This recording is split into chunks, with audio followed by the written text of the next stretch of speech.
દ્વારકામાં ખેડૂતોના પ્રશ્નોને લઈને કલેક્ટર કચેરીએ ખેડૂતો અને કોંગ્રેસ સમિતિએ કલેક્ટરને આપ્યું આવેદન। જિલ્લામાં ખેડૂતોએ સરકારને ટેકાના ભાવે વેચેલી મગફળી અને કમોસમી વરસાદથી થયેલ નુકસાની સહાય કેટલાક ખેડૂતોને બાકી હોવાથી તે તાત્કાલિક આપવા સાથે કલેક્ટરને આપ્યું આવેદન। જિલ્લા કિસાન કોંગ્રેસ સમિતિ અને ખેડૂતો મોટી સંખ્યામાં કલેક્ટર કચેરીએ પહોંચ્યા। 700 જેટલા ખેડૂતોની ટેકાની મગફળી અને પાક નુકસાનીનું સહાય વળતર હજુ મળ્યું ન હોવાનો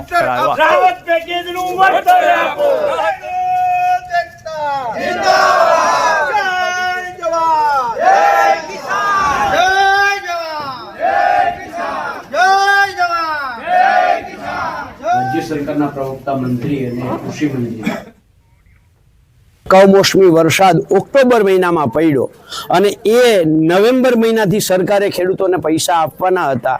આજે જાન્યુઆરી થઈ છે, હજી સુધી પૈસા ખેડૂતોને મળ્યા નથી, તો એની પેનલ્ટીના ભાગરૂપે ખેડૂતોને સરકાર વળતર કેમ નથી આપતી?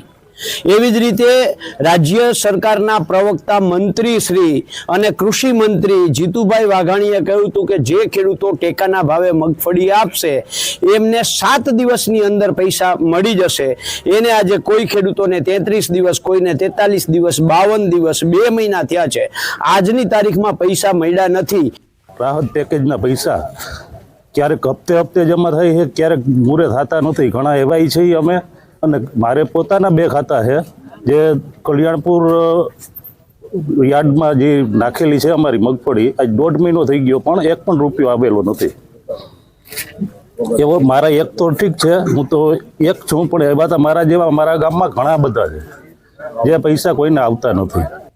7 દિવસના આજે 28 દિવસ થઈ ગયા પણ હજી એને કદાચ ખેડૂતનો પ્રશ્ન નહીં સમજાતો હોય કે એના કાને નહીં અમારો અવાજ પૂગતો હોય। પણ અમારે હવે લગ્ન પ્રસંગ જેવી સિઝન છે, કોઈને મામેરા કરવા હોય, કોઈને દીકરી દીકરાના લગ્ન કરવા હોય, તો ખેડૂત તો આ પૈસા ઉપર જ નિર્ભર છે।